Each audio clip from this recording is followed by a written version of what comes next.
Sometimes clients of mine needs me to be admin or some other roles on the Facebook page.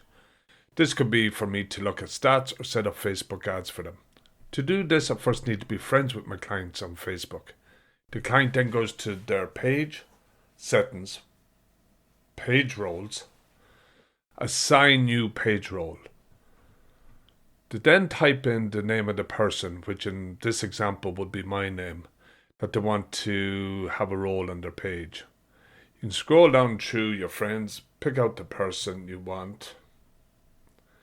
If you make them admin, a warning will come up.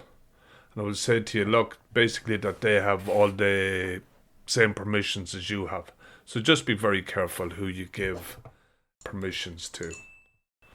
Hope this was helpful for you. I try to upload videos at least once a week. So if this video was helpful and you liked it, please like and subscribe. Thanking you, Donald.